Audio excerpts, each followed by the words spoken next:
ఊకేనన్న పోతి కదా కాంగ్రెస్ పార్టీలకు అని నా పోచారం మాట్లాడిన మాటలు మస్తు వైరల్ అయిపోయే వరకల్లా రేపో ఎల్లుండో మళ్ళా బయటకు వచ్చి నేను అన్నది వేరే తీరుగా జనాలకు అర్థమైంది వేరే తీరుగా అని కవర్ డ్రైవులు చేస్తాడేమో అనుకున్నారంతా.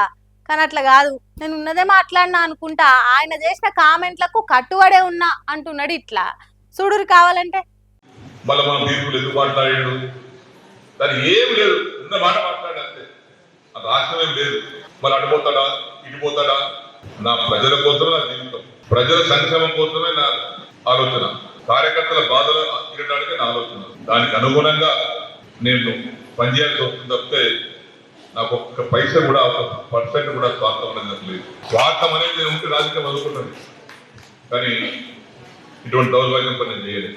కుండ బద్దలు కొట్టినట్టు కుల్లం కుల్లా చెప్తున్నా. నేను అన్న దాంట్లో తప్పేముంది? రేవంత్ రెడ్డి గురించే ఉన్నదే మాట్లాడినా. అయినా నేను పైసల కోసం పార్టీ మారలే, పబ్లిక్ కోసం మారినా అనుకొచ్చింది ఇట్లా పోచారని సారు. ఇక నిన్న ఏమంట కాంగ్రెస్ లో చేరినా పైసా ఫాయిదా లేదు, నిధులు వస్తలేవు, ముందుగానేమో మురిపించి అన్ని పనులు అయితే ముందైతే కార్ దిగు శైలే చేయగలుపు అన్నారు. ఆయనతో హస్తం పార్టీలో చేరినాక మొండి చేయి చూయిస్తున్నారు అనుకుంటా పూస గుచ్చినట్టు పురాగా మాట్లాడుకొచ్చినుండే కదా.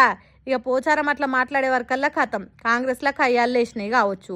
ముఖ్యమంత్రి మీద మంత్రుల మీద అట్లా ఎట్లా మాట్లాడతావానో, ఆయనతో పార్టీ మారే పనులుండానో తీరు కామెంట్లు వచ్చినాయి కావచ్చు. దాంతో ఇగో ఇవాళ ఇంకోసారి మంది ముందలనే క్లారిటీ ఇచ్చింది. ఇట్లా నేనేం పైసలు తీసుకొని పార్టీ మారలేదు, పబ్లిక్ కు పనులు అయితే అంటే నియోజకవర్గం అభివృద్ధి అవుతుంది అంటే దానికోసం ఏమైనా చేస్తా, తప్పు చేసిన రోజు రాజకీయాలకు వెళ్ళి తప్పుకుంటా అనుకొచ్చింది. ఇట్లా మరి అనేటివన్నీ కూడా నేను కరెక్టే అన్నందుకు కరుడుగట్టిన కాంగ్రెస్ లీడర్లు రేపేమైనా మాట్లాడతారో చూడాలిగా. పొలాలేసి పంట పండించి జనాల ఆకలి తీర్చాలని వ్యవసాయాన్ని నమ్ముకున్న పాపానికి ఎన్ని తిప్పల పడవలసి వస్తుంది రైతన్న.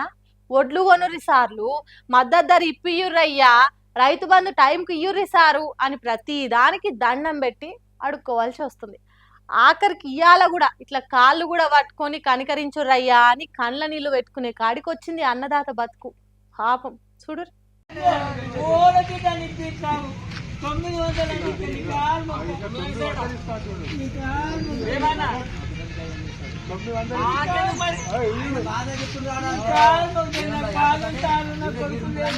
ఈ కాల్మొక్త సారు ఒక్క యూరియా బస్తీ యూరి సారు, నాకు కొడుకులు కూడా లేరు సారు అని ఏ తీరులో ఏడ్చుకుంటూ అడుగుతున్నాడు చూడురి.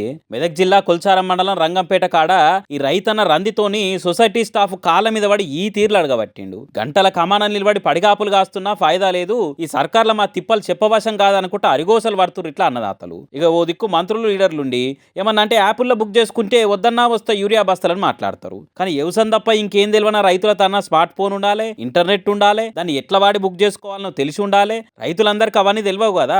ఫోన్లు కలిపి మాట్లాడుతందుకే రాదు సగం మందికి.